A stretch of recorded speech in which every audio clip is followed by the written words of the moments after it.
Olá, bom dia. Presidente Jair Bolsonaro recria o Ministério das Comunicações. O deputado Fábio Farias assume a nova pasta. Reforço na saúde dos indígenas do Amazonas. Testes, máscaras e remédios são entregues para as comunidades.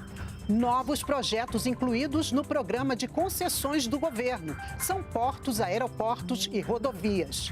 E veja também, campanha incentiva a produção de alimentos orgânicos. Hoje é quinta-feira, 11 de junho, feriado de Corpus Christi. O Brasil em Dia começa agora.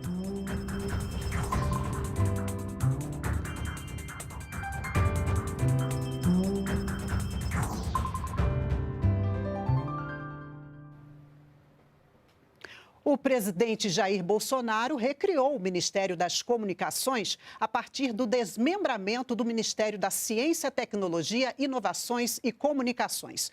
Vamos conversar com a repórter Luciana Colares de Holanda. Bom dia, Luciana. Como é que fica essa nova estrutura? Oi, Mara, bom dia para você que acompanha a TV Brasil.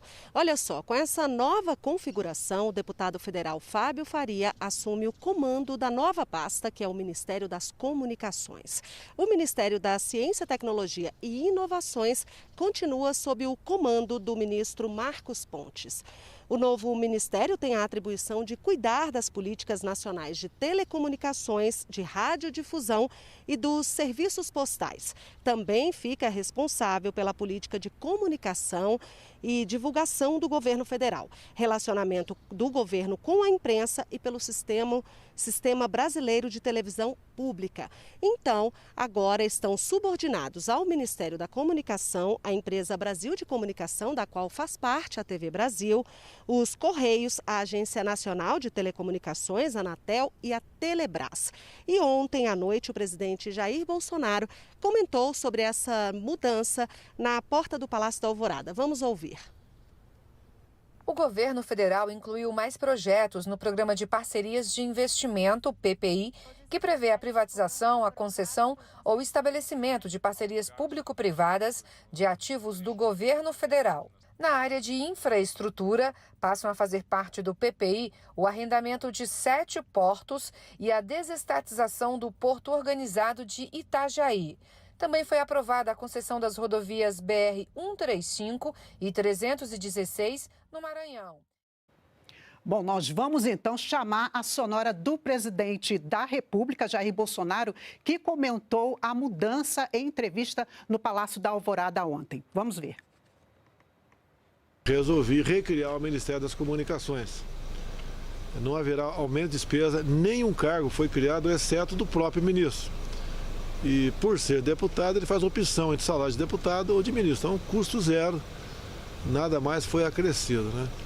E a intenção é essa, é otimizar e botar o Ministério para funcionar nessa área que estamos devendo há muito tempo uma melhor informação. Novos projetos foram incluídos no programa de parcerias de investimento do programa do governo federal. São portos, aeroportos e rodovias que serão repassados à iniciativa privada. A expectativa é gerar cerca de 37 bilhões de reais em investimento nessa nova rodada de concessões. O governo federal incluiu mais projetos no Programa de Parcerias de Investimento, PPI, que prevê a privatização, a concessão ou estabelecimento de parcerias público-privadas de ativos do governo federal. Na área de infraestrutura, passam a fazer parte do PPI o arrendamento de 7 portos e a desestatização do Porto Organizado de Itajaí. Também foi aprovada a concessão das rodovias BR-135 e 316 no Maranhão e BR-230 no Pará.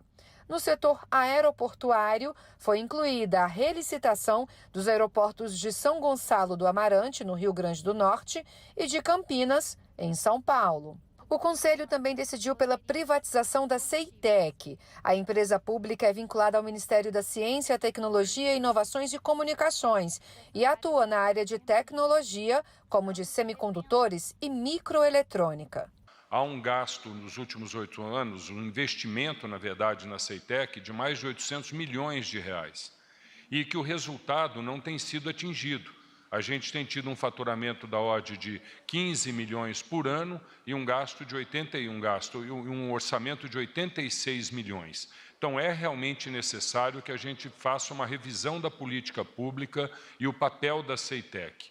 O governo estima que os projetos incluídos nesta rodada do PPI devem gerar pelo menos 37 bilhões de reais aos cofres públicos. Desde que o programa foi criado, há cerca de 4 anos, já foram celebrados mais de 709 bilhões de reais em investimentos que ou já estão sendo executados ou serão executados nos próximos anos. E o governo está otimista em relação ao interesse da iniciativa privada, mesmo diante da pandemia do coronavírus. Os projetos do Brasil são vistos cada vez mais como projetos atrativos em termos de taxa de retorno, em termos de oportunidade de investimento. Nós temos um mercado consumidor muito relevante do ponto de vista mundial, é um país muito grande e é um país com uma lacuna de infraestrutura que, se por um lado, para nós brasileiros é triste, porque falta saneamento básico para 100 milhões de pessoas, porque falta infraestrutura de comunicação para muitas e muitas pessoas, por outro lado, para o investidor é uma oportunidade.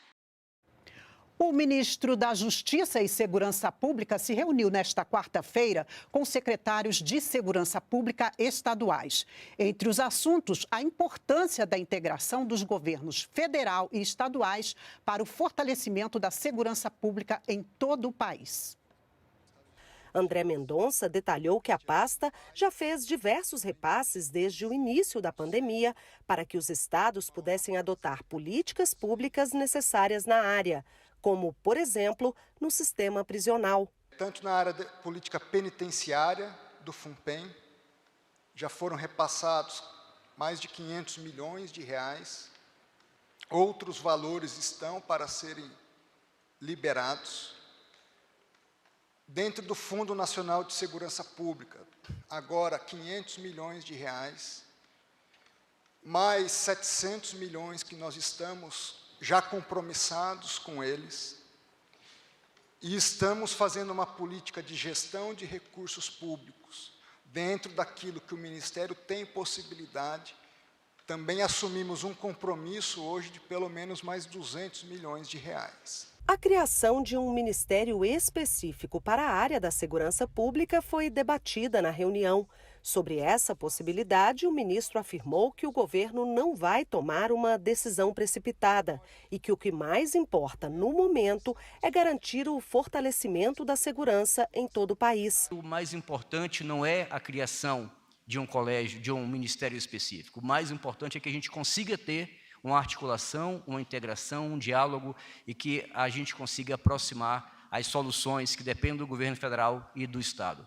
Então, a gente respeita a posição que seja tomada pelo governo federal. Essa posição, quando adotada no passado, trouxe bons resultados, mas a gente acredita que mais importante é o resultado. Se isso vier por um ministério próprio, ou se isso vier por uma atuação do ministério que atualmente cuida da pasta, os estados estarão certamente contemplados, porque esse é o objetivo maior.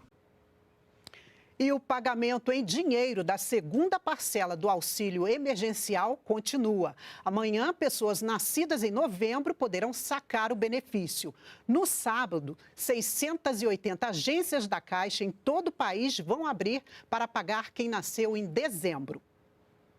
Alessandro é de Curitiba, no Paraná, e trabalha como motorista de caminhão. Para ajudar a pagar as contas, se inscreveu para receber o auxílio emergencial do governo. Nesta semana, sacou a segunda parcela de R$ 600. E é um auxílio que veio para ajudar, né? Para somar nas despesas diversas que a gente tem em casa aí. Mais de 58 milhões de brasileiros tiveram o auxílio emergencial depositado em suas contas, totalizando 76 bilhões e 600 milhões de reais. As regiões Sudeste e Nordeste são as que mais receberam recursos.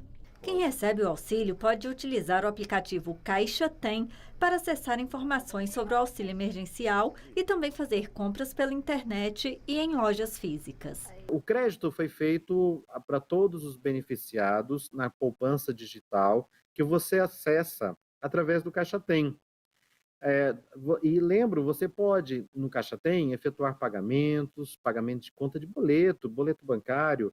Caso não seja possível, por alguma razão, pode sim procurar uma agência da Caixa para efetuar o saque em espécie.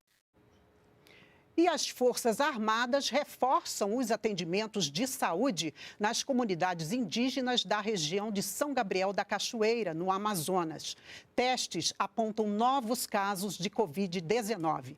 Além de atendimento especializado, famílias recebem máscaras e remédios.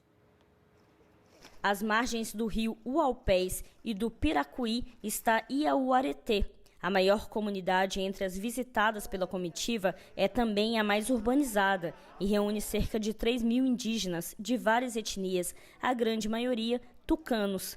Esta aqui é uma unidade básica de saúde indígena. Aqui os moradores encontram os primeiros atendimentos, aquele atendimento mais básico para a saúde indígena. Aqui existem médicos, dentistas, enfermeiros e também técnicos de enfermagem que trabalham exclusivamente com essa comunidade. Com o reforço das Forças Armadas aqui, foi possível realizar mais testes da doença. Na comunidade, 50 casos já haviam testado positivo e no primeiro dia de atendimento, outros 100 casos foram confirmados. A gente iniciou aqui o isolamento, né? Fizemos uma distribuição de sabão, máscaras para toda a população de Uareté. Os sintomáticos, a gente tem uma planilha onde a gente faz a visita domiciliar. A ideia agora é reforçar os cuidados. Casos mais graves são atendidos no Hospital de Unidade Mista de Saúde. As famílias receberam máscaras e medicamentos para o tratamento e todas as orientações de isolamento foram reforçadas. Nós estamos prevenindo de duas formas. Primeiro, com a equipe médica dos brancos, com médicos, remédios vindo da coisa. E, em segundo lugar, nós estamos se prevenindo com as nossas próprias culturas, com as nossas crenças. Para fortalecer a rede de produtores orgânicos que estão comercializando nesse período de crise, o Ministério da Agricultura lançou uma campanha para incentivar o setor. O foco da campanha lançada este ano pelo Ministério da Agricultura é a comercialização dos orgânicos, principalmente durante esse momento de isolamento social. E a intenção é estimular cada vez mais o serviço de teleentregas. Essa foi a solução encontrada por muitos produtores rurais, como o Agildo. Com a pandemia houve um aumento muito grande no número de entregas. Então a gente teve que se reinventar e graças a Deus a gente está conseguindo. É muito importante também apoiarmos financeiramente esses empreendedores pequenos, pois estaremos garantindo, além do alimento saudável para as famílias, a geração de renda para os produtores de hortifruti que enfrentam com resiliência esse momento difícil porque passa o mundo. Para essa nutricionista, ao consumir produtos orgânicos, estamos fortalecendo a agricultura familiar e também o nosso sistema imunológico. A alimentação fresca, orgânica, à base de plantas, é a grande estratégia antiviral individual de quem pode comer nessa pandemia, porque está muito difícil controlar os outros aspectos.